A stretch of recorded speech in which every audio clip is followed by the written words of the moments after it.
CSAT की तैयारी India के टॉप एजुकेटर्स के साथ, जिसमें मैथ्स सिखाएंगे राकेश यादव सर, इंग्लिश को आसान बनाएंगे सत्येंद्र सर और रीजनिंग में मास्टरी दिलाएंगे पीयूष वार्ष्णे सर। 12 फरवरी से ये बैच स्टार्ट हो चुका है, जिसकी फीस सिर्फ 999 रुपए है। तो अभी एनरोल करने के लिए अभी डाउनलोड करें करियरविल ऐप।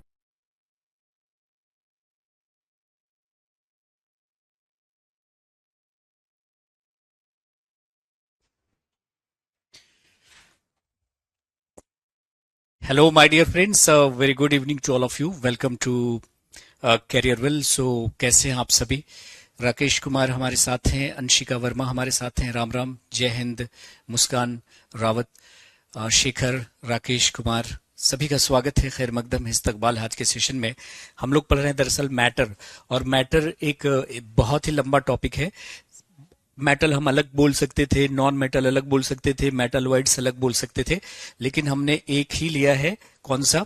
मैटर। उसी को अभी हम लोग पढ़ रहे हैं। पिछले क्लासेस में हम लोगों ने नॉन मेटल्स के एप्लीकेशंस देखे हैं और प्रॉपर्टीज भी ऑलरेडी हम लोगों ने देख रखी है। तो एक बार सभी लोग लाइव आए और बताएं कि क्या हमारी आवाज और तस्वीर आप तक पहुंच रही है। Is everything okay? Am I audible and visible to all of you? Moni Yadav, Ritesh, Vinay Malik हमारे साथ हैं, आतिश हमारे साथ हैं, अंशुल यादव हमारे साथ हैं, राधे राधे रंजीत साहब, मोनी यादव, पूर्णिमा। तो सभी बच्चे का स्वागत है। खैर मकदम है, इस्तकबाल है आज के सेशन में। मौसम हमारे साथ हैं, मोनी यादव हैं, सभी का शुक्रिया। विनय मलिक हमारे साथ हैं। चलिए, आपकी वॉइस बहुत मिलती है, किससे मिल रही है? एवरीथिंग इज ओके ना? So let us start with properties. तो एप्लीकेशन हम लोग देख रहे थे किसके? नॉन मेटल्स के एप्लीकेशंस हम लोग देख रहे थे माय डियर फ्रेंड्स। फिर हम केमिकल रिएक्शंस पे चलेंगे। तो अगर हम बात करें नॉन मेटल के एप्लीकेशंस, तो ये क्वेश्चन हम लोगों ने पिछले क्लास में देखा था कि माचिस बनाने के लिए हम लोग रेड फास्फोरस का इस्तेमाल क्यों करते हैं। अब आ जाइए लिक्विड नाइट्रोजन। लिक्विड नाइट्रोजन की अगर हम बात करें, लिक्विड नाइट्रोजन, ध्यान से सुनिएगा। लिक्विड नाइट्रोजन का जो टेम्परेचर होता है वो -196 डिग्री सेल्सियस होता है। कितना? 196 डिग्री सेल्सियस। फ़ारेनहाइट में -346 हो जाएगा और 320 के करीब हो रहता है ना? 320 के करीब। अब अगर हम बात करें कि सिर्फ आपको बाकी चीजों पे ध्यान नहीं देना है, सिर्फ ये याद रखना है कि जो द्रव नाइट्रोजन होता है, ध्यान से सुनिएगा, जो द्रव नाइट्रोजन होता है माय डियर फ्रेंड्स, उसका टेम्परेचर कितना है? -196 डिग्री सेल्सियस। 0 डिग्री सी पर चीजें जमनी शुरू हो जाती हैं।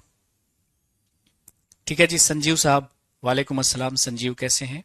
ठीक हैं आप? अंकित पाल, राधे राधे। ठीक है आप लोग सब? मजा आ रहा है पढ़ने में केमिस्ट्री? चलिए, तो 0 डिग्री सी पे तो चीजें जमनी शुरू हो जाती है, जैसे पानी 0 डिग्री सी पे जम जाता है। ये -196 डिग्री है किसका टेम्परेचर? द्रव नाइट्रोजन का, लिक्विड नाइट्रोजन का। तो लिक्विड नाइट्रोजन के संपर्क में कोई चीज आएगी, तुरंत फ्रीज कर जाएगी। सो लिक्विड नाइट्रोजन का इस्तेमाल जो है हम लोग है ना, वो प्रिजर्वेटिव के तौर पर करते हैं। किसके तौर पर? प्रिजर्वेटिव के तौर पर करते हैं, परिरक्षक के तौर पर करते हैं, प्रिजर्वेटिव के तौर पर करते हैं, परिरक्षक के तौर पे करते हैं। ठीक है। जैसे कि हमें बॉडी के ऑर्गन्स, टिश्यूज, सेल्स को क्या करना है? प्रिजर्व करना है। जैसे मान लिया कि हमें हार्ट किसी का लगाना है किसी और की बॉडी में, तो हमने बॉडी से हार्ट निकाला और उसको हम लिक्विड नाइट्रोजन में सुरक्षित रख देंगे और फिर उसको दूसरी बॉडी में हम ट्रांसप्लांट कर देंगे। तो प्रिजर्वेटिव के तौर पे किया जाता है किसका? ऑर्गन, अंगों को प्रिजर्व करने के लिए, या टिश्यू को प्रिजर्व करने के लिए, उत्तकों को प्रिजर्व करने के लिए, या सेल को प्रिजर्व करने के लिए, है ना? सेल को प्रिजर्व करने के लिए, कोशिकाओं को प्रिजर्व करने के लिए। जैसे मान लिया कि एग क्या है? सेल होता है ना? एग जिसको ओवम कहते हैं, अंडाणु कहते हैं। स्पर्म, स्पर्म को प्रिजर्व करना है हमें, है ना? शुक्राणुओं को प्रिजर्व करना है, तो हम इसी लिक्विड नाइट्रोजन में प्रिजर्व करेंगे। बायोलॉजिकल स्पेसिमेन को प्रिजर्व करना है ना? जैसे पूरी बॉडी को हमें प्रिजर्व करना है किसी का, लंबे समय तक उसे रखना है, तो लिक्विड नाइट्रोजन में हम इसे प्रिजर्व कर सकते हैं। आपने देखा होगा हरियाणा में एक भैंसा है जिसका नाम है युवराज। उसकी कीमत लगभग 9 करोड़ रुपए है, फिर भी उसका ऑनर उसको नहीं बेचता। क्यों क्यों नहीं बेचता? क्योंकि वो कई लाखों का उसका सीमेंट बेच देता है, वीर्य बेच देता है उसका। तो उस सीमेंट को कहां रखता होगा? लिक्विड नाइट्रोजन में रखता होगा। तो लिक्विड नाइट्रोजन का जो तापमान होता है -196 डिग्री सेल्सियस होता है, और इसलिए इसका इस्तेमाल परिरक्षक के तौर पे करते हैं। अंगों को, उत्तकों को, कोशिकाओं को, जैसे कि अंडाणु हो गया, शुक्राणु हो गया, इन सबको सुरक्षित रखना है तो हम किस में रखेंगे? लिक्विड नाइट्रोजन में सुरक्षित रखेंगे। कार्बन का इस्तेमाल आप जानते ही हैं कि ईंधन के तौर पे किया जाता है। कोई भी ईंधन है उसमें कार्बन आपको मिलेगा ही मिलेगा। ऑक्सीजन का इस्तेमाल श्वसन के लिए करते हैं। अगर ऑक्सीजन ना हो तो सांसें आपकी बंद हो जाएंगी। तो ऑक्सीजन वो नॉन मेटल है जो सांसों के लिए जरूरी है, कार्बन वो नॉन मेटल है जो ईंधन के लिए जरूरी है। तो ये सब एप्लीकेशन हो गए किसके? नॉन मेटल्स के।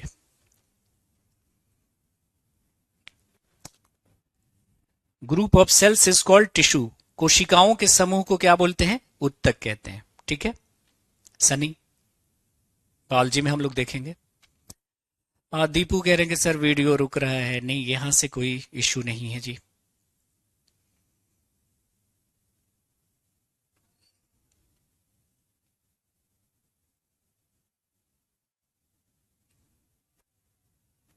अन्वेष कह रहे हैं सर केमिस्ट्री की क्लास तो रेगुलर होती है। वो जब ऑफलाइन लग जाती है ना तो उस दिन आपकी क्लास नहीं होती। जैसे मान लिया कि आपकी क्लास नहीं हुई, इसका मतलब ये मत समझो कि हम छुट्टी पे हैं, कहीं ऐश कर रहे हैं। उस दिन ऑफलाइन क्लास लगी हुई माय डियर फ्रेंड्स। ठीक है, डेड बॉडी को रख सकते हैं आप इसमें सुरक्षित। ठीक है, चलिए, तो ये हो गए हमारे एप्लीकेशन किसके? नॉन मेटल्स के। अब चलिए हम लोग देखने जा रहे हैं some important reactions of metals. धातुओं की कुछ महत्वपूर्ण अभिक्रियाएं। इंपॉर्टेंट होगा, याद कर लीजिएगा इसको। ज्यादा कुछ कॉन्सेप्ट अभी इधर नहीं है ना? तो धातुओं की कुछ महत्वपूर्ण अभिक्रियाएं या प्रतिक्रियाएं जो लिखना है आप लिख सकते हैं। सबसे पहले हम देखेंगे रिएक्शन विद एयर, हवा से अभिक्रिया या वायु से अभिक्रिया। और जब भी आप रिएक्शन विद एयर कहते हैं, एयर मतलब ऑक्सीजन से अभिक्रिया की बात होती है। जब भी केमिस्ट्री में लिखा रहेगा एयर, एयर का मतलब क्या होगा? ऑक्सीजन से अभिक्रिया। ठीक है, हाँ क्या बोल रहे हैं संदीप? लिक्विड में रखने के बाद भी उसे बल रह सकते हैं, वो खराब नहीं हो सकता? नहीं, खराब नहीं होता। जैसे मान लिया कि आप किसी फीमेल के ओवम को, अंडाणु को, अगर आप लिक्विड नाइट्रोजन में अभी सुरक्षित रख लेना तो उस ओवम से अगले 10 साल के बाद भी लेडी वो कंसीव कर सकती है, प्रेग्नेंट हो सकती है। सोचिए, इतने दिनों तक प्रिजर्व रह सकता है। सीमेन, वीर्य को बहुत दिनों तक सुरक्षित रख सकते हैं। ठीक है, खराब नहीं होता। हाँ, यूजेबल होते हैं, आप यूज कर सकते हैं उसको। ऑफलाइन नजफगढ़ में होती है, मुखर्जी नगर में होती है क्लासेस, है कि नहीं? तो सबसे पहले हम बात कर रहे हैं रिएक्शन विद एयर, हवा से प्रतिक्रिया। जब कोई मेटल हवा के ऑक्सीजन से प्रतिक्रिया करता है तो मेटल का ऑक्साइड बनता है। ये तो सबको पता होगा, बचपन से आप पढ़ते आ रहे हैं।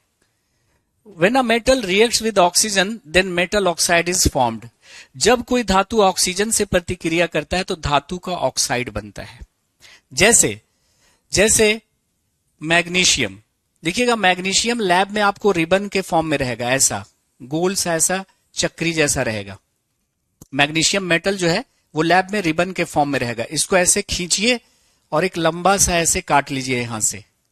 ठीक है, तो ये मैग्नीशियम का आपको रिबन दिखेगा। ये देखिएगा, लैब में आपने किया होगा ये सब। ये है मैग्नीशियम रिबन। मैग्नीशियम पतले से रिबन के फॉर्म में होता है। अब इस मैग्नीशियम को जब आप निकालिएगा तो देखिएगा इसके ऊपर मैला सा परत आ गया है। इसके ऊपर मैला सा परत आ गया है। ये मैली सी परत किसकी होती है? मैग्नीशियम कार्बोनेट की होती है। ये मैली सी परत जो होती है माय डियर फ्रेंड्स, ये मैग्नीशियम कार्बोनेट की होती है। ये मैग्नीशियम ना हवा से के कार्बन डाइऑक्साइड से प्रतिक्रिया कर मैग्नीशियम कार्बोनेट बना लेता है। तो आप इसको सैंड पेपर से रब करना होता है। सैंड पेपर समझते हैं ना, रेगमाल जिसको कहते हैं, जिसे लोहा वगैरह को रब करते हैं। तो सैंड पेपर से जब आप इसे रब करेंगे तो बिल्कुल एक चांदी जैसा चमकता हुआ यहां पर ये दिखेगा आपको धातु, बिल्कुल चांदी जैसा चमकता हुआ धातु आपको दिखेगा। तो मैग्नीशियम रिबन से इतना हमने काट लिया और उसको रब किया सैंड पेपर से, तो एकदम चांदी जैसा चमकता हुआ आपको धातु दिखेगा। अब आप उसको क्या कीजिए कि टोंग से ऐसे पकड़ लीजिए। ये जो चिमटा होता है इसको टोंग कहते हैं, है ना, इसको टोंग कहते हैं।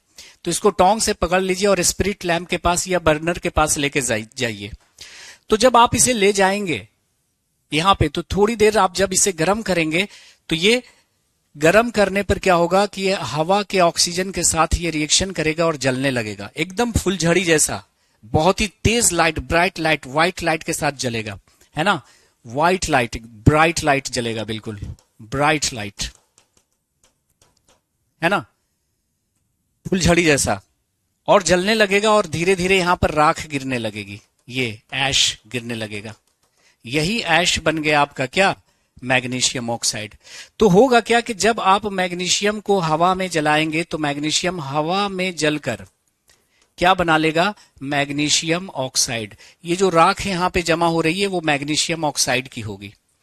तो कोई भी धातु जब ऑक्सीजन से प्रतिक्रिया करता है तो धातु का ऑक्साइड बनता है। जैसे यहां पे धातु कौन है, मैग्नीशियम, तो क्या बन जाएगा, मैग्नीशियम ऑक्साइड बन जाएगा। अब इस मैग्नीशियम ऑक्साइड को आप क्या करें, ये जो राख बनी है ये दरअसल मैग्नीशियम ऑक्साइड है, इसको पानी में घोलेंगे। तो इस मैग्नीशियम ऑक्साइड को अगर आप पानी में घोलेंगे तो बन जाएगा हमारा मैग्नीशियम हाइड्रोक्साइड। क्या बन गया, मैग्नीशियम हाइड्रोक्साइड बन गया। तो इस राख को आप क्या करें, एक बीकर लें और उसमें घोल दें, तो बन जाएगा ये मैग्नीशियम ऑक्साइड जो है, ये जो ऐश है, जो राख सी बन रही है, उसको पानी में घोलिएगा तो ये बन जाएगा मैग्नीशियम हाइड्रोक्साइड। और इस मैग्नीशियम हाइड्रोक्साइड को देखिएगा कि भाई ये रेड लिटमस को ब्लू कर देगा। लिटमस पे ले जाइए तो ये रेड लिटमस को ब्लू कर देगा, लाल लिटमस को कैसे में बदल देगा, नीला में बदल देगा। इसका मतलब क्या है कि मेटल के जो ऑक्साइड होते हैं वो बेसिक नेचर के होते हैं। रेड को ब्लू कौन करता है, बेस करता है। इसका मतलब मेटल के ऑक्साइड जो होते हैं वो बेसिक नेचर के होते हैं, क्षारीय प्रकृति के होते हैं। तो ये छोटा छोटा लैब में बच्चों को कराकर दिखाते रहते हैं हम लोग, है ना, कि भाई इस तरह से क्या होता है। तो अगर आपने इस तरह से बच्चे को पढ़ा दिया है तो वो कभी नहीं भूलेगा कि मेटल के ऑक्साइड बेसिक नेचर के होते हैं। स्कूल में किया है भावना, बिल्कुल सही है। ये हाइड्रोजन मिला है तो हाइड्रोक्साइड हो गया, सिर्फ ऑक्सीजन है तो ऑक्साइड हो गया, ठीक है सनी। यह मैग्नीशियम के साथ ऑक्सीजन मिल गया तो ये मैग्नीशियम ऑक्साइड हो गया। हाइड्रोजन भी है तो हाइड्रोक्साइड। रवि कह रहे हैं कि गलती से मेरा भाई जीएस का बैच परचेज कर लिया है, मुझे इंग्लिश का लेना था।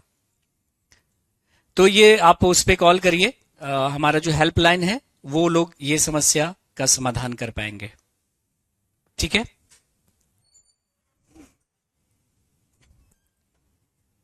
तो स्कूल में आपने किया होगा तो ये लिख दिया हमने कि अगर कोई धातु ऑक्सीजन से प्रतिक्रिया करता है तो धातु का ऑक्साइड बनता है। जैसे यहां पे धातु है मैग्नीशियम और रिएक्शन किया ऑक्सीजन से तो क्या बन गया, मैग्नीशियम का ऑक्साइड। और मेटल के जो ऑक्साइड होते हैं वो बेसिक नेचर के होते हैं, याद कर लीजिएगा। धातु के ऑक्साइड बेसिक नेचर के होते हैं। कैसे, इसको पानी में घोलिएगा तो क्या बन जाएगा, मैग्नीशियम हाइड्रोक्साइड, जो रेड लिटमस को ब्लू कर रहा है। तो अगर आपसे सवाल ये पूछा जाता है कि मेटल के ऑक्साइड कैसे होते हैं, तो बेसिक नेचर के होते हैं। तो इस बात को आपको लिख लेना है कि मेटल ऑक्साइड्स का जो नेचर होता है, मेटल ऑक्साइड, धातु के ऑक्साइड कैसे होते हैं, धातु ऑक्साइड कैसे होते हैं, तो बेसिक होते हैं। ये छोटे छोटे एक्सपेरिमेंट हम लोग करवाते रहते हैं बच्चों को, क्षारीय होते हैं, ठीक है। मेटल के ऑक्साइड बेसिक होते हैं। एग्जाम्पल के तौर पे मैग्नीशियम मेटल है तो मैग्नीशियम ऑक्साइड कैसा हो जाएगा, बेसिक। कैल्शियम ऑक्साइड कैसा हो जाएगा, बेसिक, है ना। तो कैल्शियम धातु है तो कैल्शियम का ऑक्साइड कैसा हो जाएगा, बेसिक। मैग्नीशियम का ऑक्साइड कैसा हो जाएगा, बेसिक। तो याद रखना है पहला पॉइंट कि मेटल के ऑक्साइड क्या होते हैं, बेसिक नेचर के होते हैं। मेटल के ऑक्साइड क्या होते हैं, बेसिक नेचर के होते हैं। ये क्या बन गया, मैग्नीशियम ऑक्साइड, मैग्नीशियम ऑक्साइड। ये क्या बन गया? Calcium oxide. हिंदी में भी ये लिखा मिलेगा कैल्शियम ऑक्साइड। किसी को कोई दिक्कत है समझने में? ठीक है,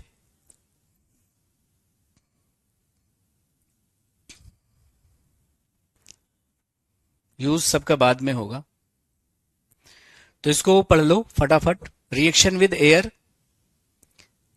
में लिखना है कि जब अगर कोई मेटल एयर से यानी ऑक्सीजन से प्रतिक्रिया करेगा तो धातु का ऑक्साइड बनेगा। जैसे धातु है मैग्नीशियम, इसको हवा में जलाओ, बन जाएगा मैग्नीशियम ऑक्साइड। और मेटल के ऑक्साइड बेसिक नेचर के होते हैं। मेटल के ऑक्साइड क्या होते हैं? बेसिक नेचर के होते हैं, जैसे मैग्नीशियम ऑक्साइड, कैल्शियम ऑक्साइड। इतनी बात अभी लिखनी है। कोई शक किसी को? नोट हो गया तो लिखेंगे डन, हम आगे बढ़ेंगे।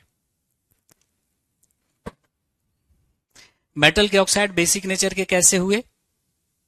तो ये प्रयोग हमने देखा कि मैग्नीशियम को ऑक्सीजन के साथ जलाया तो मैग्नीशियम ऑक्साइड बना। मैग्नीशियम ऑक्साइड को पानी में घोला तो मैग्नीशियम हाइड्रोक्साइड बन गया। ये मैग्नीशियम हाइड्रोक्साइड रेड लिटमस को ब्लू कर रहा था। इससे ये प्रूफ हो गया कि मेटल के ऑक्साइड बेसिक नेचर के होते हैं, क्षारीय प्रकृति के होते हैं। कोई शक है किसी को? नोट करेंगे फटाफट। जिंदा आदमी को रखेंगे तब तो मर ही जाएगा वो। जिंदा को प्रिजर्व करने की क्या जरूरत है? अरे आदमी जिंदा है तो उसको क्यों प्रिजर्व करेंगे? उसका तो बॉडी खुद ही जिंदा रख रहा है। संदीप, जिंदा आदमी को लिक्विड नाइट्रोजन में क्या रखने की जरूरत है? वो फिर मर ही जाएगा। चलो ये हो गया। तो मेटल के ऑक्साइड बेसिक होते हैं, तो यहीं पर नोट करके लिख लेंगे। नॉन मेटल के ऑक्साइड क्या होते हैं? एसिडिक होते हैं। नोट करके लिखेंगे अधातु ऑक्साइड अम्लीय प्रकृति के होते हैं। तो मेटल का ऑक्साइड बेसिक होगा, नॉन मेटल का ऑक्साइड एसिडिक होगा। जैसे कार्बन एक नॉन मेटल है तो कार्बन डाइऑक्साइड कैसा हो गया? एसिडिक हो गया। सल्फर क्या है? एक नॉन मेटल है तो सल्फर का जो ऑक्साइड है वो क्या हो जाएगा? एसिडिक होगा। कैसे प्रूफ होगा? कैसे प्रूफ होगा? देखो, CO2 को अगर हम पानी में डालेंगे तो बन जाता है क्या? H2CO3। H2CO3 को हम क्या बोलते हैं? Carbonic acid. क्या बोलेंगे? कार्बोनिक अम्ल। क्या बोलेंगे? कार्बोनिक अम्ल कहेंगे। तो देखो CO2 को पानी में घोलने पर एसिड बन गया ना, तो नॉन मेटल के ऑक्साइड एसिडिक होंगे। एक चीज और, सल्फर डाइऑक्साइड को अगर हम पानी में घोलते हैं, सल्फर डाइऑक्साइड को अगर हम पानी में घोलेंगे तो क्या बनेगा? आप लोग बताइए। अच्छा, कृष्णा पूछ रहे कि सर ये रिकॉर्डिंग क्लास है। रिकॉर्डिंग क्लास की अलग सेक्शन होती है VOD, ये लाइव क्लास चल रही है।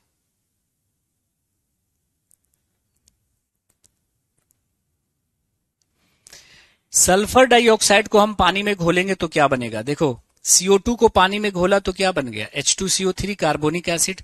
तो हम कह सकते हैं कि नॉन मेटल के ऑक्साइड कैसे हैं? एसिडिक नेचर के होते हैं, है ना, अम्लीय गुण के होते हैं। जैसे कार्बन डाइऑक्साइड को पानी में घोला तो एसिड बना, तो हम कह सकते हैं कि कार्बन डाइऑक्साइड एसिडिक नेचर का है। नाउ अगर हम सल्फर डाइऑक्साइड को पानी में घोलेंगे तो क्या बनेगा? तो सल्फर डाइऑक्साइड को पहले आप पानी में घोलेंगे तो बनेगा H2SO3। इसको हम कहते हैं sulphurous acid. Sulphurous acid, sulphurous अम्ल। क्या बोलेंगे? सल्फ्यूरस अम्ल बनेगा। तो सल्फर डाइऑक्साइड को अगर आप पानी में घोलते हैं ना तो ये बन जाता है H2SO3 सल्फ्यूरस अम्ल। और ये सल्फ्यूरस अम्ल फिर वाटर और ऑक्सीजन के साथ रिएक्शन कर जाएगा। किसके साथ? वाटर और ऑक्सीजन के साथ रिएक्शन कर जाएगा और क्या बना लेगा? वाटर और ऑक्सीजन के साथ रिएक्शन करके बना लेगा सल्फ्यूरिक अम्ल। देखिएगा, ये सल्फ्यूरस एसिड H2SO3 रिएक्शन करेगा किससे? वाटर से और ऑक्सीजन से, और बना लेगा H2SO4 सल्फ्यूरिक एसिड।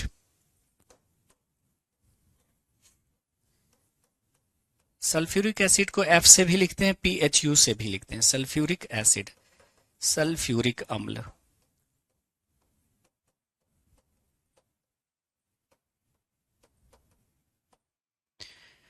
तो हम कह सकते हैं कि अधातु के ऑक्साइड अम्लीय प्रकृति के होते हैं। जैसे ये दो हमने दिखा दिया कि CO2 और SO2 का नेचर कैसा होगा, भाई एसिडिक होगा।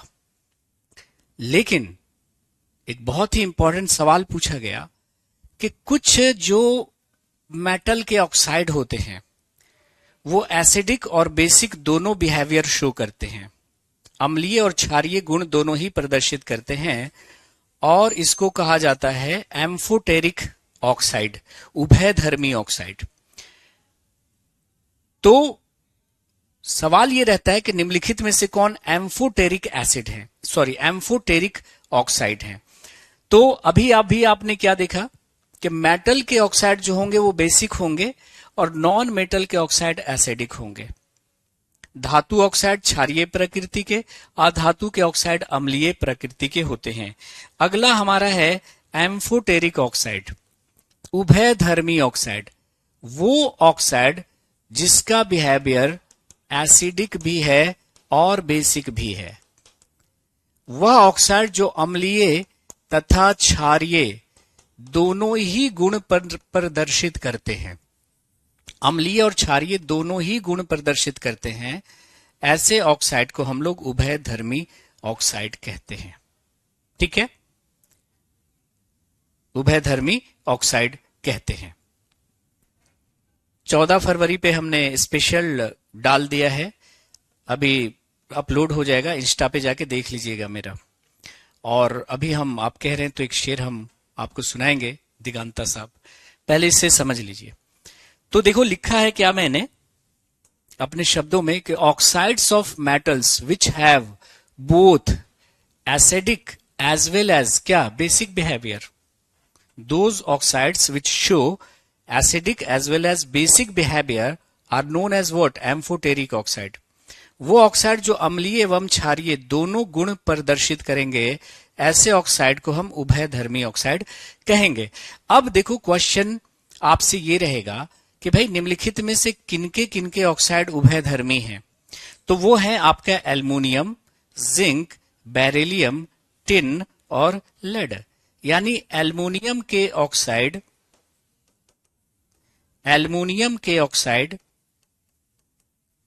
Zinc oxide, beryllium oxide, tin oxide, lead oxide, ये सब के सब कैसे हैं, एम्फोटेरिक नेचर के हैं। अब आप कहिएगा सर इसको याद कैसे रखें, तो इसको याद रखने का एक ट्रिक हम आपके सामने प्रस्तुत कर रहे हैं। क्या है ट्रिक, देखिएगा। वो ट्रिक है आली जनाब बंगाल से निकलकर पंजाब गए।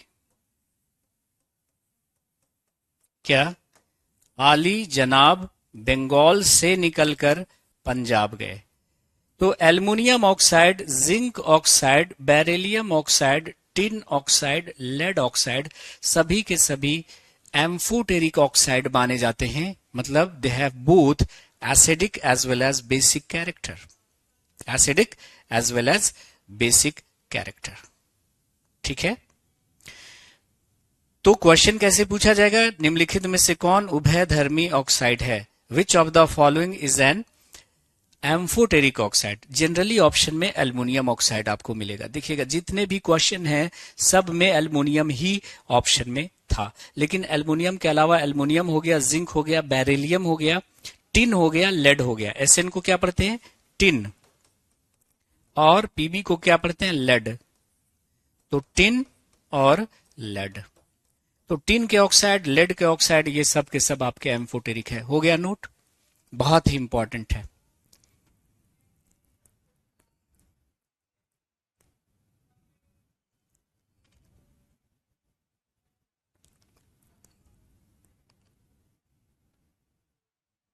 हाँ सेम ही होगा ना, अरे गैस है, उसी को तो हम फ्रीज कर रहे हैं ना।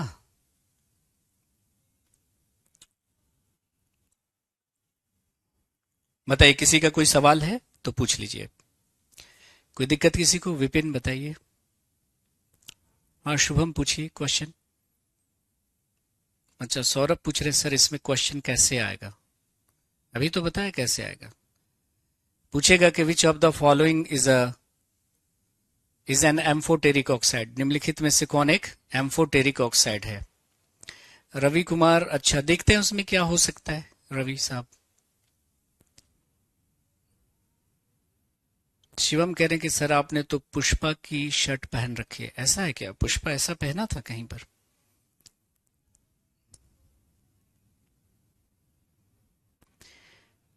तो जो दोनों गुण प्रदर्शित करते हैं, कभी इधर कभी उधर, दोनों तरफ जो है रुझान होता है किसी आदमी का, देखते हैं ना ऐसे लोग होते हैं जो दो तरफ अपना नजरिया रखते हैं, इससे भी मोहब्बत है उससे भी मोहब्बत है।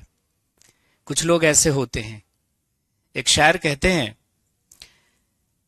कि आपका हुक्म था सरकार नहीं होने दिया, आपका हुक्म था सरकार नहीं होने दिया, दिल को दुनिया का तलबगार नहीं होने दिया, और ऐरे गैरे को ठहरने की इजाजत नहीं दी, दिल को दिल रखा है बाजार नहीं होने दिया।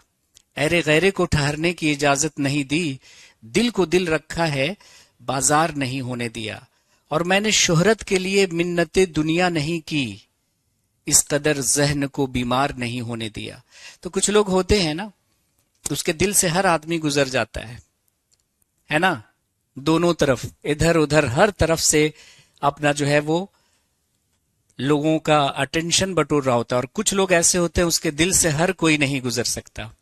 तो ऐरे गैरे को ठहरने की इजाजत नहीं दी, दिल को दिल रखा है बाजार नहीं होने दिया। ठीक है, तो इसको देख लो जरा।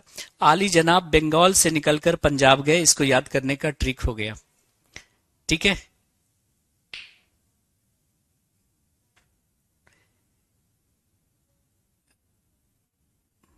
ठीक है जी।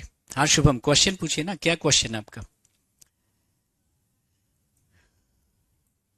इंस्टा आईडी है जुबैर एहसानी।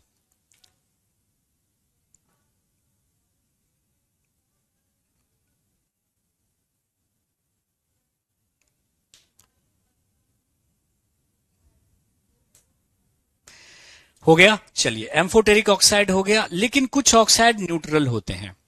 कुछ लोग होते हैं ना न्यूट्रल टाइप के, उसको किसी से कोई मतलब नहीं है। न्यूट्रल टाइप के आदमी होते हैं, किसी की शादी है तो कहेंगे अरे मेरा क्या, कोई मर गया मेरा क्या, ऐसे लोग होते हैं, उसको समाज से कोई मतलब नहीं है। तो ऐसे ऑक्साइड भी होते हैं, उदासीन ऑक्साइड, है ना, न्यूट्रल ऑक्साइड। तो कुछ ऑक्साइड ना तो एसिडिक नेचर के होते हैं ना तो बेसिक नेचर के होते हैं, है ना,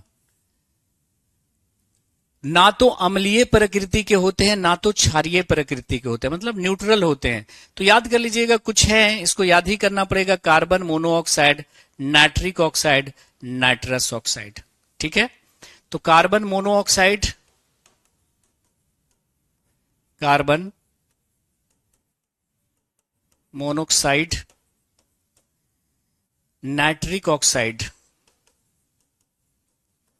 नाइट्रिक ऑक्साइड और nitrous oxide, nitrous oxide.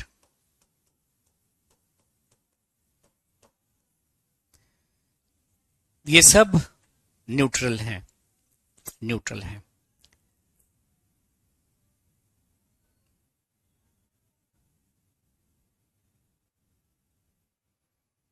Ice और वाटर का अपवर्तनांक सेम क्यों नहीं होता?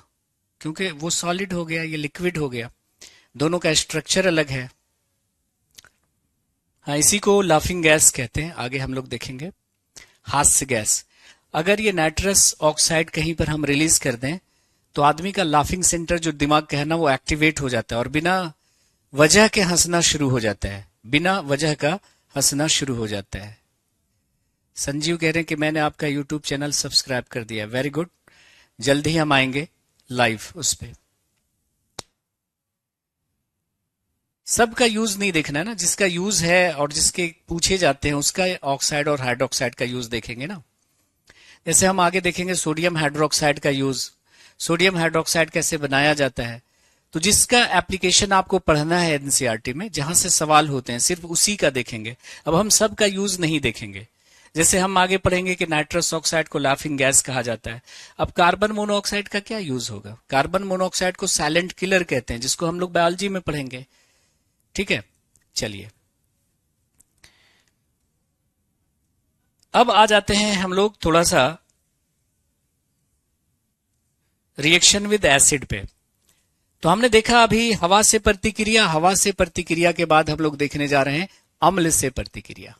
अम्ल से प्रतिक्रिया, ध्यान से सुनिएगा। तो पहला था हवा से प्रतिक्रिया। अगर धातु हवा से प्रतिक्रिया कर रहा था तो धातु का ऑक्साइड बन रहा था। लेकिन अगर धातु अम्ल से प्रतिक्रिया करते हैं तो सॉल्ट बनेगा और हाइड्रोजन गैस निकलेगी। So when a metal reacts with an acid, when a metal reacts with an acid, then salt and hydrogen gas are formed. जब कोई धातु किसी अम्ल से प्रतिक्रिया करता है तो लवण और हाइड्रोजन गैस निकलती है। जैसे एग्जाम्पल के तौर पे आप देखिए, एक टेस्ट ट्यूब लीजिए और उसमें जिंक डालिए। जिंक के छोटे छोटे टुकड़े आपने देखा होगा, पहले भी आपको बताया था मैंने। लैब में देखिएगा तो छोटे छोटे टुकड़े या दाने के फॉर्म में मिलते हैं, जिंक ग्रेन्यूल्स के फॉर्म में मिलते हैं। और इस पर आप एसिड अप्लाई करिए। क्या करेंगे? एसिड अप्लाई करेंगे। ये कौन सा एसिड है? HCl ले लीजिए या H2SO4 ले लीजिए। H2SO4 अप्लाई करिएगा तो ये डालते ही यहां से बबल्स निकलेंगे। ये क्या है? बबल्स निकलेंगे, बुलबुला निकलेगा। और ये बबल्स किसके होंगे? हाइड्रोजन गैस के बबल्स होंगे। कैसे इसे हम प्रूफ करेंगे कि ये निकलने वाली गैस जो है वो हाइड्रोजन ही है? तो यहां पे जलती हुई माचिस की तीली या मोमबत्ती ले जाएंगे तो ये बिल्कुल ऐसा फट से पॉप जैसा आवाज निकालेगा, है ना। और बच्चे इसको काफी एंजॉय करते हैं। तो अगर हम जिंक का रिएक्शन, जिंक क्या है? एक मेटल है, और H2SO4 क्या है? एक एसिड है। तो जिंक का रिएक्शन जब हम करवाएंगे H2SO4 से तो क्या होगा कि ये जिंक जो है हाइड्रोजन को भगा देगा और उसकी जगह पे खुद बैठ रहेगा। हाइड्रोजन बेचारा भाग गया। आगे हम पढ़ेंगे, इसी को डिस्प्लेसमेंट रिएक्शन कहते हैं, विस्थापन अभिक्रिया कहते हैं।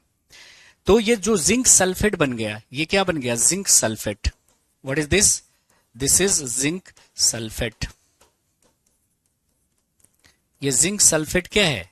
एक सॉल्ट है। क्या है? एक सॉल्ट है, लवण है। और ये क्या था आपका?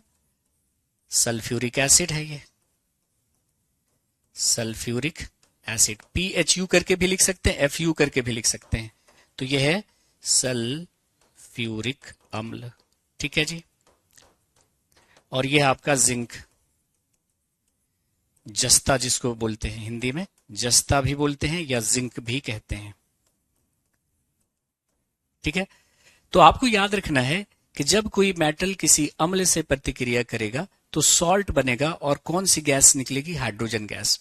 हाइड्रोजन गैस को टेस्ट करने का हमारा तरीका क्या है कि अगर किसी टेस्ट ट्यूब से कोई गैस निकल रही है और वहां पर हम माचिस की तीली ले जा रहे हैं और वो पॉप ध्वनि दे रहा है, मतलब वो निकलने वाली गैस निश्चित रूप से हाइड्रोजन है। नोट करेंगे इतना। अंशु कह रहे हैं कि सर मैंने पूरे घर के फोन से आपका चैनल सब्सक्राइब किया है। क्या बात है भाई अंशु साहब, आपका शुक्रिया बहुत बहुत।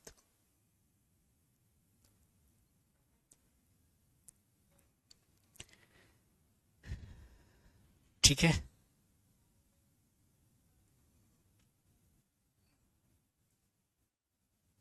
कैथोड और एनोड क्या होता है देखेंगे उसको।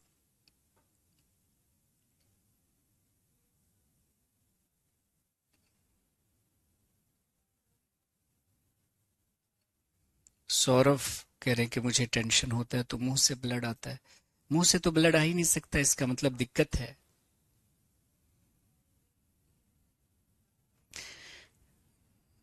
आर्यन प्रताप सिंह साहब, हाँ बताइए। Very good Bharat Sharma ji.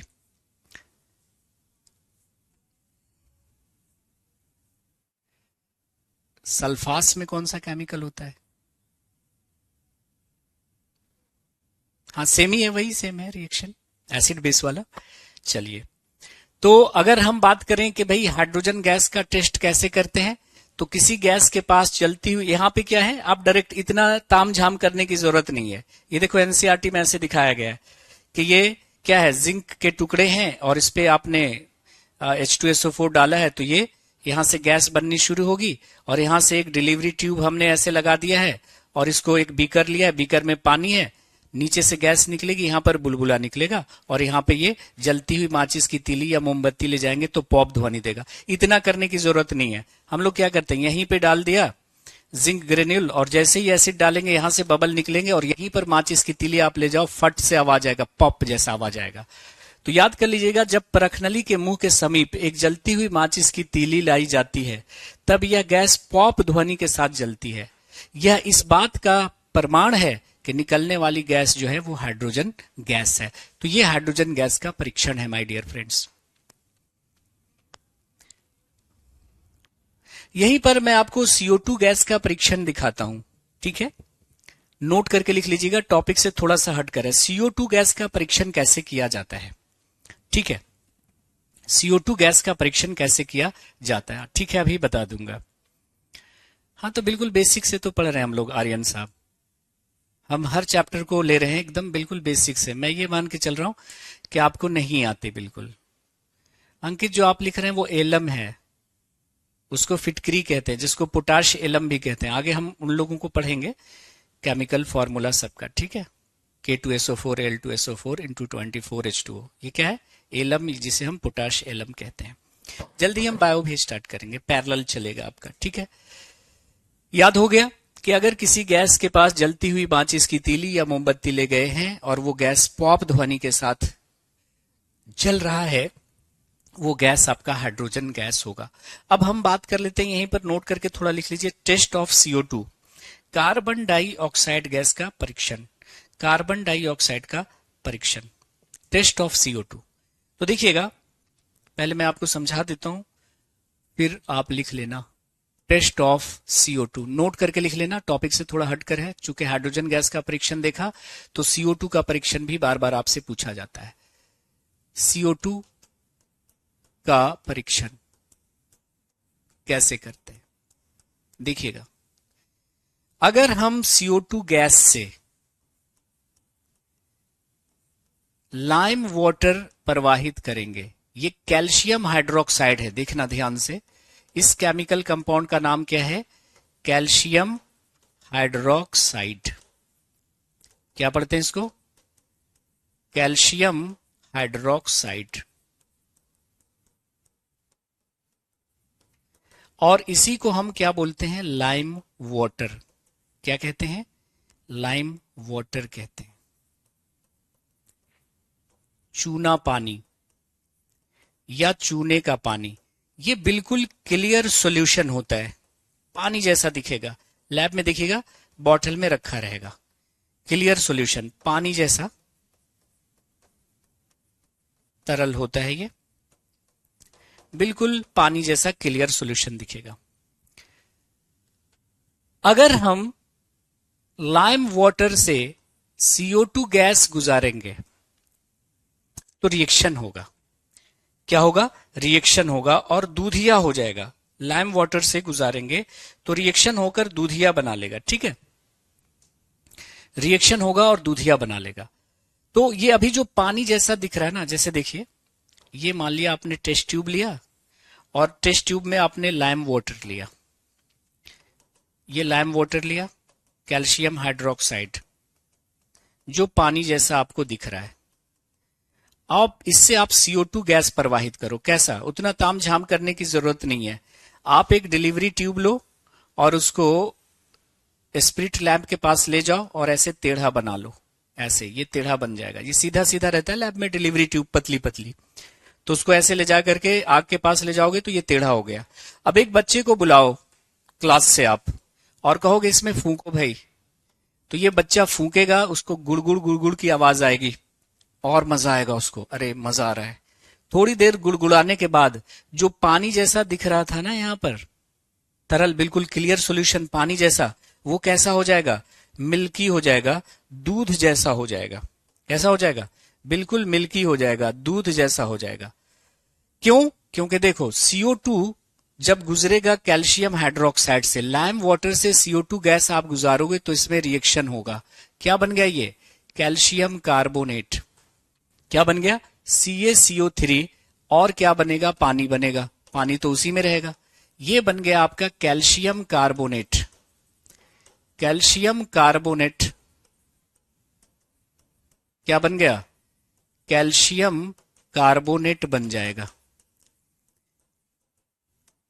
जिसकी वजह से ये मिल्की हो जाएगा, दूधिया हो जाएगा, दूधिया हो जाएगा। तो अगर कोई गैस चूने के पानी को दूधिया कर दे, वो गैस कौन सी है, वो गैस CO2 है। तो यहां से हम बच्चे को दो बात बता सकते हैं कि देखो, श्वसन से कौन सी गैस निकलती है, CO2, और CO2 गैस चूने के पानी को दूधिया कर देती है। क्यों? क्योंकि कैल्शियम कार्बोनेट पानी में सोल्यूबल नहीं होता, इनसॉल्युबल होता है ना, घुलनशील नहीं होता। तो ये पानी में आपको दिखेगा कैल्शियम कार्बोनेट, जिसकी वजह से चूने का पानी दूधिया हो जाएगा। तो कोई गैस अगर चूने के पानी को दूधिया कर दे रहा है, मतलब वो गैस कौन सी है, CO2 है। तो क्वेश्चन देखो कैसे हो सकता है कि CO2 गैस का परीक्षण क्या है, तो आप कहिएगा सर यह लाइम वाटर को मिल्की कर देता है। दूसरा क्वेश्चन कि लाइम वाटर से मतलब चूने के पानी से CO2 गैस प्रवाहित करने पर दूधिया क्यों हो जाता है, क्योंकि कैल्शियम कार्बोनेट बन जाता है। अब एक्सेस CO2 अगर हम पास करेंगे, इससे और CO2 पास करते रहेंगे, तो फिर से ये सॉल्यूशन क्या हो जाएगा, फिर से क्लियर हो जाएगा, दूधियापन गायब हो जाएगा, फिर से पानी जैसा हो जाएगा। तो एक सवाल पूछा जाता है कि अगर हम चूने के पानी से एक्सेस CO2 गैस पास करते हैं, ज्यादा पानी पास करते हैं, तो चूना का पानी फिर से क्यों क्लियर हो जाता है, दूध जैसा, और फिर पानी जैसा क्यों हो जाता है। पहले तो कैसा हो गया, दूधिया हो गया, और अगर हम फूकते रहे इसे, ज्यादा से ज्यादा CO2 गैस प्रवाहित करेंगे तो फिर से क्लियर क्यों हो जाता है, क्योंकि कैल्शियम कार्बोनेट की जगह क्या बन जाता है, calcium hydrogen carbonate.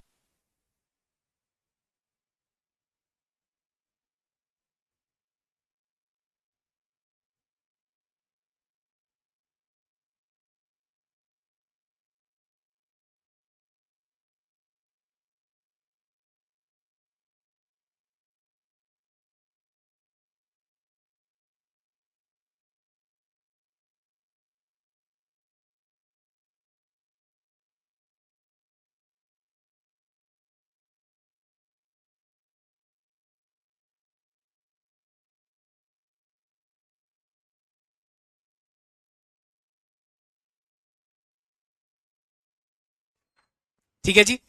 Access CO2 पास करने पर यह दूधियापन फिर से क्यों गायब हो जाता है, क्योंकि इससे एक्सेस पास करेंगे तो ये कैल्शियम हाइड्रोजन कार्बोनेट या कैल्शियम बाई कार्बोनेट बन जाता है। तो इस बात को जरा लिख लेते हैं हम लोग। देखो देखो यहां पे हमने ये सारी कहानी लिख दी है, जो कथा हमने वहां पे सुनाई है ना, इसको लिख भी दिया है ताकि आपको थोड़ा नोट्स में ये चीजें रहें, ताकि आपको दिक्कत ना हो पढ़ने में, है ना। कि when CO2 is passed through lime water, जब लाइम वाटर से CO2 पास करते हैं, it turns milky, यह दूधिया हो जाता है, due to the formation of calcium carbonate. क्यों? कैल्शियम कार्बोनेट के बनने के कारण। क्यों? क्योंकि ये पानी में घुलनशील नहीं होता, कैल्शियम कार्बोनेट पानी में घुल नहीं सकता, तो दिखेगा, है ना। देखिए ये कैल्शियम हाइड्रोक्साइड है, जिसे हम लाइम वाटर कहते हैं, चूना पानी कहते हैं, चूना पानी कहते हैं, और इससे CO2 गैस पास कर दिया तो क्या हो गया, बन गया कैल्शियम कार्बोनेट, जिसकी वजह से चूने का पानी कैसा हो गया, मिल्की हो गया, दूधिया हो गया। ठीक है।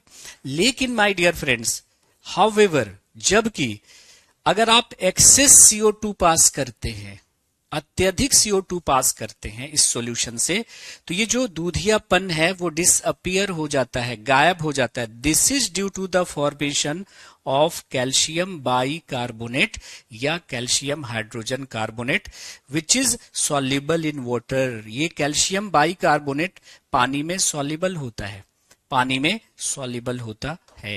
ठीक है, पानी में सॉल्युबल होता है।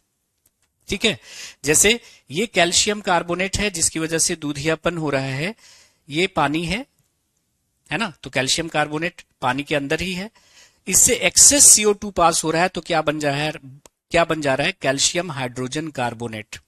कैल्शियम हाइड्रोजन कार्बोनेट, ये क्या बन रहा है, कैल्शियम हाइड्रोजन कार्बोनेट बन जा रहा है।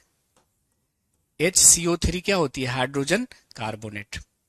तो कैल्शियम हाइड्रोजन कार्बोनेट के बनने के कारण ये फिर से दूधियापन गायब हो जा रहा है कि कैल्शियम हाइड्रोजन कार्बोनेट वाटर में सॉल्युबल होता है, वाटर में सॉल्युबल होता है ना, जल में घुलनशील होता है।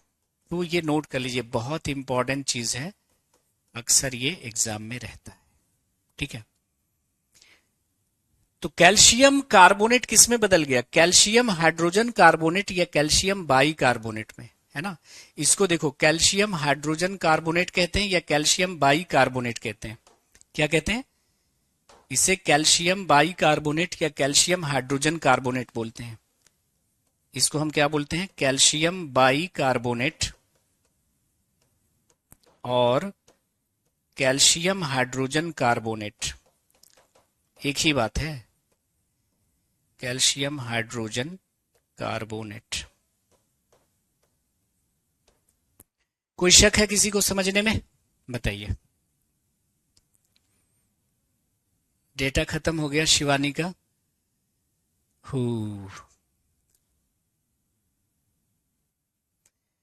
सोनू कह रहे हैं कि कॉन्सेप्ट क्लियर है बट क्वेश्चन एग्जाम में अब होंगे सॉल्व, है ना। तो कैल्शियम बाई कार्बोनेट या कैल्शियम हाइड्रोजन कार्बोनेट का फॉर्मूला क्या है, CaHCO3 होल ट्वाइस। ठीक है, याद हो जाएगा सबको। साउंड प्रॉब्लम आ रही है शेखर साहब को, यहां से तो कोई साउंड इश्यू नहीं है, अभी बैटरी चेंज करवाया है मैंने क्लास से पहले ही। कंप्लीट VOD, चलिए ठीक है जी। हाँ, यस, वर्किंग, सक्षम।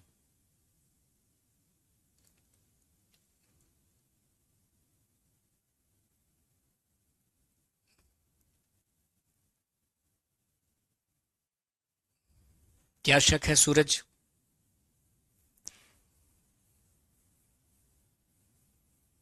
मैं ठीक हूं भूमि। सूरज साहब क्लियर हुआ या दिक्कत है। अब एक क्वेश्चन होता है, देखो, कि खट्टी सामग्रियों को धातु के बर्तन में क्यों नहीं रखना चाहिए, खट्टी सामग्रियों को धातु के बर्तन में क्यों नहीं रखना चाहिए। ठीक है, निकल ऑफलाइन है, अभी वही कहने आए थे, वही बात चल रही थी।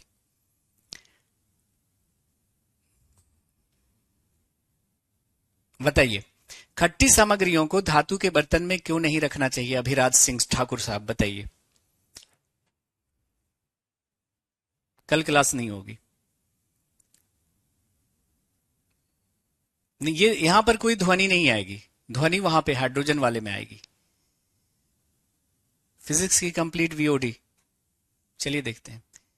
नहीं, कैल्शियम हाइड्रोजन कार्बोनेट पानी में घुल गया ना, इसीलिए तो नहीं दिख रहा है। कैल्शियम कार्बोनेट पानी में घुल नहीं सकता, इसलिए दूधियापन दिख रहा था। लेकिन calcium hydrogen carbonate water soluble है, लिखा है ना यहाँ पे, जल में घुलनशील होने के कारण ये तो डिसअपियर हो जाएगा ना पानी में। ठीक है, चलिए देखिएगा, अगर कोई मान लिया कि ये मेटल का कोई कंटेनर है, ये क्या है, मेटल कंटेनर, मेटल कंटेनर, धातु का बर्तन, धातु का बर्तन है। ठीक है जी, अब इस धातु के बर्तन में कोई भी हम सौर सब्सटेंस नहीं रख सकते, खट्टी सामग्री नहीं रख सकते, जैसे कि चटनी, अचार इत्यादि। ठीक है, तो चटनी, अचार इत्यादि जो खट्टी सामग्री है ना, जैसे कि हम अचार लिख ले रहे हैं यहाँ पे, उसको मेटल कंटेनर में क्यों नहीं रखना चाहिए, क्योंकि खट्टी सामग्रियों में क्या होता है, एसिड होता है, अम्ल होता है। तो ये जब एसिड रिएक्शन करेगा मेटल से, है ना, खट्टी सामग्रियों में जो मौजूद है एसिड, वो मेटल से रिएक्शन करेगा, तो क्या होगा, सॉल्ट बनेगा। क्या बनेगा? सॉल्ट बनेगा। जब मेटल रिएक्शन करता है एसिड से तो क्या बनता है? सॉल्ट, और निकलती है क्या? Hydrogen gas. और ये सॉल्ट हो सकता है कि पॉइजनस हो, विषैला हो, और ये गैस भी हो जिसकी वजह से आदमी हो सकता है बीमार। और दूसरा, आदमी बीमार हो सकता है और ये आपका कंटेनर जो है ना वो भी खराब हो जाएगा, क्योंकि एसिड कोरोसिव नेचर के होते हैं, संक्षारक प्रकृति के होते हैं, तो ये खाना शुरू कर देगा धातु के बर्तन को। तो खट्टी सामग्रियों को धातु के बर्तन में इसलिए नहीं रखा जाता है क्योंकि खट्टी सामग्रियों में मौजूद इस धातु से रिएक्शन करके अम्ल बनाएगा, और ये अम्ल हो सकता है कि विषैला हो और आदमी को बीमार कर दे, तो आदमी बीमार होगा और धातु का बर्तन भी खराब होगा। इसलिए आपने देखा होगा कि खट्टी सामग्रियों को कांच के बर्तन में, चीनी मिट्टी के बर्तनों में रखते हैं। आपने देखा होगा ना कि आपके घर में जो अचार वगैरह होता है वो चीनी मिट्टी के बर्तनों में रखा रहता है। तो इस बात को यहाँ पे हमने लिख दिया है कि why sour substances are not stored in metal container. खट्टी सामग्रियों को धातु के बर्तन में क्यों नहीं रखना चाहिए, है ना? जैसे कि दही और अन्य सॉर सब्सटेंसेस में क्या होता है? एसिड होता है। When placed in metallic container, जब इन्हें मेटालिक कंटेनर में रखेंगे तो जो एसिड है कर्ड में या दूसरे सब्सटेंसेस में, सॉर सब्सटेंसेस में, वो मेटल से रिएक्ट करेगा। जैसे मान लिया कॉपर का बर्तन है तो पॉइजनस गैस रिलीज होगी, सॉल्ट बनेगा और आपको पॉइजनिंग हो सकती है, फूड पॉइजनिंग हो सकती है, आदमी बीमार पड़ सकता है। तो दही और अन्य खट्टे पदार्थों में एसिड होता है, अम्ल होता है। जब धातु के बर्तन में रखा जाता है तो दही या किसी अन्य खट्टे पदार्थों में मौजूद एसिड धातु जैसे तांबे के साथ प्रतिक्रिया करेगा और एक जहरीली गैस छोड़ेगा। इससे फूड पॉइजनिंग हो सकती है। ठीक है,